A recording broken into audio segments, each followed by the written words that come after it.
I swear guys, इतने सालों में ना पहली बार ऐसा लगा भाई मैं तो गया आज, अब तो मैं बचने वाला हूँ नहीं। इतना गंदा एक्सपीरियंस हुआ है ना भाई। हाँ, कैसे कैसे करके यहाँ से बस निकलना है मुझे फटाफट। और ये कमबख्त जो ये है ना गूगल मैप, पिछले आधे घंटे से मुझे यहाँ पे घुमाया जा रहा है, मैं बाहर निकल नहीं पा रहा हूँ। हाँ, और यहाँ पे जो रास्ते भी है ना यार भाई, इतने ज़्यादा ख़राब रास्ते हैं, ऊपर से किसी खेत में गाड़ी चला रहा हूँ मैं। गांव वालों का अलग टेंशन हो रहा है मुझे। अगर आप कभी भी राइड करते हो ना बाइक से तो ये चीज़ परचेस करो, दिस वन। डिस्क लॉक है, ये मेरे को 250-300 का से पड़ा था और बहुत ही ज़्यादा हैवी मटेरियल का बना है, ये बहुत स्ट्रॉन्ग है।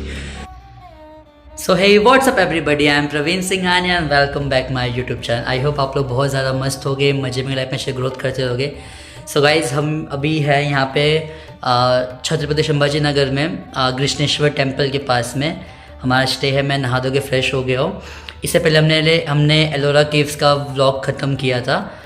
तो अभी हम यहाँ से निकल रहे हैं नासिक, और ये सीरीज़ का मेन एम ही ये है कि हम लोग जो टूरिस्ट जो डेस्टिनेशन है ना उसको एक अलग नज़रिए से घूमें और अलग नज़रिए से शूट करें। सो वही हमारा मेन एम है। तो जैसे बहुत लोगों को नहीं पता है, नासिक में ही ना रामायण के बहुत सारी कथाएं नासिक में हुई हैं। जब भगवान श्री राम माता सीता के साथ और लक्ष्मण भगवान के साथ जब भी वनवास पे थे 14 वर्ष के लिए, तो नासिक में वो रुके थे वो। और नासिक में ही लक्ष्मण भगवान ने ना सूर्पनखा का नाक काटा था, तो इसलिए इसका नाम नासिक पड़ा है। नासिक का अर्थ ये होता है कि जिसकी नाक नहीं होती है। गूगल पे तो यही बता रहा है भाई, मुझे भी पता नहीं है। तो इसी के दौरान ना माता सीता ने एक गुफा में तपस्या की थी, तो वो सीता गुफा नाम से जगह भी है। और स्नान किया था तो यहाँ पे एक राम कुंड भी है। ऐसी बहुत सारी यहाँ पे प्लेस है, काफ़ी मंदिर हैं जो 14 साल लग के बना है, बहुत सारी चीज़ें हैं। तो नासिक ना सिर्फ सुलाइवानी आइड नहीं है, विंडमिल नहीं है, बहुत ही स्पिरिचुअल प्लेस भी है। सो ये आज हम एक्सप्लोर करेंगे। अभी यहाँ से निकलते हैं और चालू करते हैं हमारा motto vlogging. Let's go. Hotel Nisarg lodge decent है, और यहाँ से ना सारी जो पास टूरिस्ट स्पॉट है वो पास में है, पार्किंग है बाहर, और काफ़ी अच्छा लोकेशन है। यहाँ पे नाश्ता खाना सब चीज़ अवेलेबल रहता है। मैं आपको ये दिखाने के लिए मैंने आया था, दिखाता था। कुकुमाई पार्क है यहाँ पे। और अगर आप कभी भी राइड करते हो ना बाइक से तो ये चीज़ परचेस करो, दिस वन। डिस्क लॉक है, ये मेरे को 250-300 का से पड़ा था और बहुत ही ज़्यादा हैवी मटेरियल का बना है, ये बहुत स्ट्रॉन्ग है। और सकीज़ यहाँ पे, कल को अगर आपकी कोई गाड़ी, भगवान ना करे कल को कोई गाड़ी का लॉक तोड़ता भी है ना, तो गाड़ी को आगे पीछे नहीं सरका पाएगा वो। तो ये बहुत ही फ़ायदेमंद चीज़ है। तो कभी भी वैसे कुछ खुली पार्किंग होती है ना, क्योंकि देखो कोई भी इंसान तो रात भर जाके यहाँ पे रखवाली करेगा नहीं, बराबर की नहीं। जो गेट्स वगैरह पार्किंग में होते हैं वहाँ पे गाड़ी सेफ़ होती है, बट ऐसे का ध्यान देना चाहिए हमें। सो आप ऐसे यूज़ कर सकते हैं।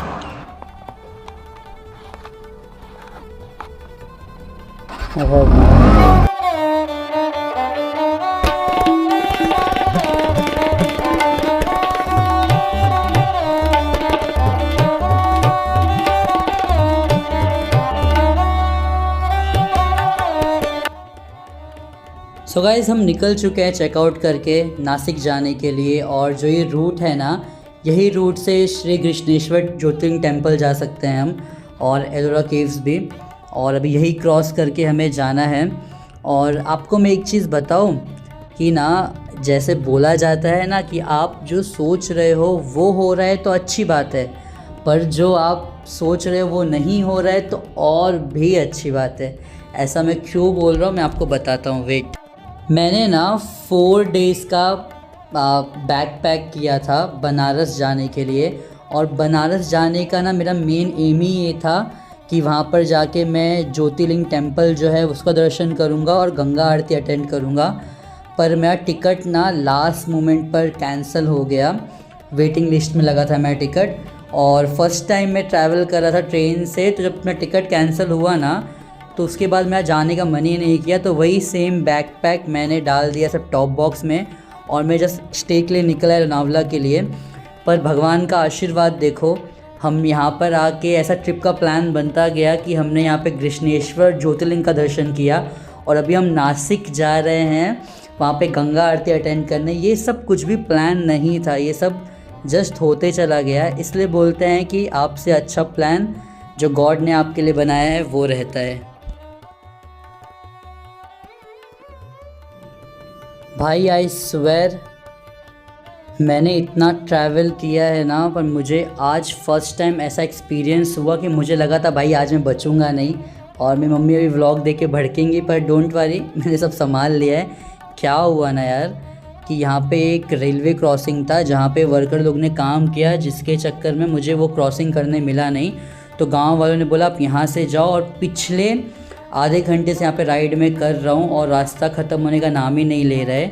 और आपको पता है कि जस्ट मैं जिस रास्ते पर जाता हूँ वहाँ पगडंडियाँ बनी हुई थी, और सामने से ना एक ट्रक भर के शुगर केन होता है ना, गन्ना, एक ट्रक वाला वो लेके आ रहा था, और ना ही मैं पीछे जा सकता था ना ही वो पीछे जा पाता। तो मैंने क्या किया भाई, मुझे कुछ समझा नहीं, मेरी गाड़ी वहीं पे लिटा दी साइड में कि वो निकल पाए।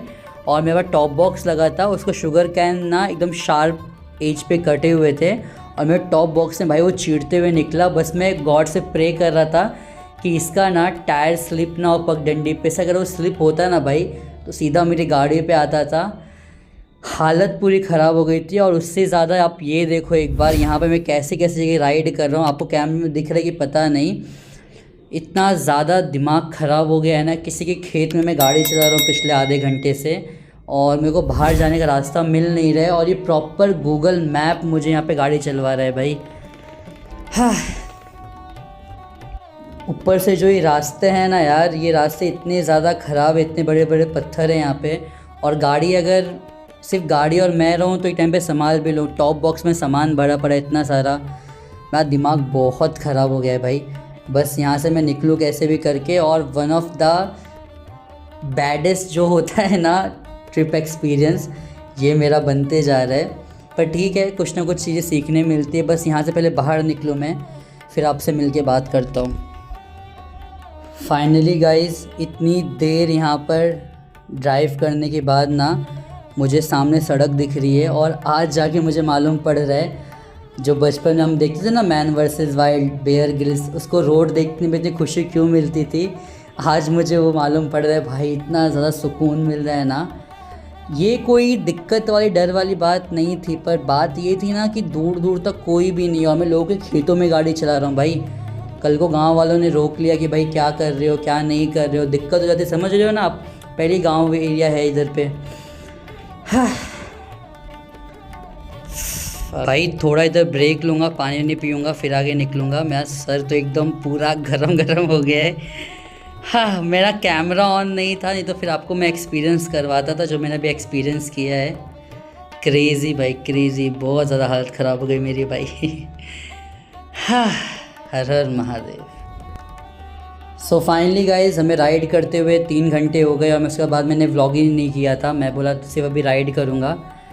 हाँ, मूड ही हट गया था व्लॉग करने का। और यहाँ से ना जस्ट शो कर रहा है कि यहाँ पे पास में ही कोई बस स्टैंड है, और वहाँ पर ही मेरा स्टे है। सो मैं मेरे स्टे पर पहुँच गया हूँ, and thank you so much, क्योंकि एंड में तो भाई मेरी बाइक और आप सब लोग मेरे साथ में रहते हो ट्रिप में मेरे, और सब हो गया अच्छे से। इसके बाद का व्लॉग जाके देखना, वहाँ पे हम यहाँ के टेम्पल्स और गंगा आरती अटेंड करेंगे। सो जिसको ये व्लॉग पसंद आया हो, लाइक करो, कमेंट करो, शेयर करो, चैनल सब्सक्राइब करना मत भूलो। सो आपसे मिलता हूँ नेक्स्ट व्लॉग में, तब तक के लिए love you and peace out.